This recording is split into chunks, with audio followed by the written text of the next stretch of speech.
టైంకి కరెంట్ తీసేస్తాడు. అవకాలంలో పుట్టుంటారా నీ దరిద్రం అది. అమ్మో ఫోన్ లో ఛార్జింగ్ అయిపోయింది, కొద్దిగా పవర్ బ్యాంక్ అను కేబుల్స్ తీసుకురామ్మా. మొన్న హౌస్ షిఫ్టింగ్ లో కేబుల్ పోయింది, ఈ పవర్ బ్యాంక్ తీసుకో. కేబుల్ పోయిందా? అసలు జాగ్రత్త అనేది ఉండదేంటమ్మో నీకు. మళ్ళీ పీజీ చదువుకున్నావు. హే నువ్వు మాట్లాడితే నా పీజీ జోలికి వస్తావేంటి? అంటే పవర్ బ్యాంక్ పీజీ ఏదో సింక్ అయిందని వాడేసా.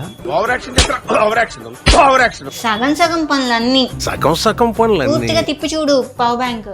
ఏ కేబుల్స్ కూడా దీనికే ఉన్నాయిగా, ఎల్ఈడి స్క్రీన్ కూడా ఉంది. ఏంటి కాస్ట్లీ పవర్ బ్యాంకా? కాదు 700. ముందు అందులో ఫీచర్స్ అన్ని మీ వాళ్ళకి చెప్పు. ఈ పవర్ బ్యాంక్ డ్యూయల్ కేబుల్ తో వస్తుంది. ఇన్బిల్ట్ దీంట్లో టైప్ సి కేబుల్ ఉంటుంది. ఐఫోన్స్ కి కనెక్ట్ చేయడానికి లైట్నింగ్ కేబుల్ కూడా ఉంటుంది. ఫ్రంట్ దీనికి ఎల్ఈడి డిస్ప్లే ఉంటుంది. పవర్ బ్యాంక్ లో ఎంత పర్సెంటేజ్ ఛార్జింగ్ ఉందని చెప్పి పాయింట్స్ లాగా కాదు, క్లియర్ గా పర్సెంటేజ్ వైస్ మనం చూసుకోవచ్చు. అండ్ సూపర్ ఫాస్ట్ ఛార్జింగ్ తో వస్తుంది. మీరు ఆండ్రాయిడ్ డివైస్ కనెక్ట్ చేసిన, ఐఫోన్ కనెక్ట్ చేసిన సూపర్ ఫాస్ట్ ఛార్జింగ్ అని పడింది. ఒప్పో OnePlus లో అయితే ఊక్ ఛార్జింగ్ కూడా సపోర్ట్ చేస్తుంది. చాలా కాంపాక్ట్ ఉండిద్ది. 10,000 mAh కెపాసిటీతో వస్తుంది. ఇకపై మీరు జస్ట్ పవర్ బ్యాంక్ క్యారీ చేస్తే చాలు, కేబుల్స్ అక్కర్లా. లేదు నాకు ఈ కేబుల్స్ వద్దు, వేరే డివైస్ కనెక్ట్ చేసుకుంటా అనుకుంటే USB Type C రెండు సపోర్ట్ చేస్తాయి. అండ్ ఛార్జింగ్ పెట్టాలంటే Type C తో మీరు ఛార్జ్ చేసుకోవచ్చు. ప్రైస్ కూడా చాలా అఫోర్డబుల్ ప్రైస్ లో వస్తుంది. ఇది 700 రూపీస్ కి అవైలబుల్ గా ఉంది. ఇందులో వీళ్ళు ఇంకో 2 ఆఫర్స్ కూడా ఉన్నాయి. 2 పవర్ బ్యాంక్స్ కొనుక్కుంటే 1300 రూపీస్ కి వస్తుంది, అంటే ఒక్కొక్కటి 650 పడుతుంది. 3 పవర్ బ్యాంక్స్ కొనుక్కుంటే 1800 రూపీస్ కి ఇస్తున్నారు, అంటే ఈచ్ 600 రూపీస్ పడుతుంది. మీకు కూడా ఒకవేళ కావాలనుకుంటే బయోలో లింక్ ఇస్తున్నాను, ఇంట్రెస్ట్ ఉన్న వాళ్ళు లింక్ యూస్ చేసి పర్చేస్ చేసుకోవచ్చు. అమ్ము is gold. Thank you Ammu.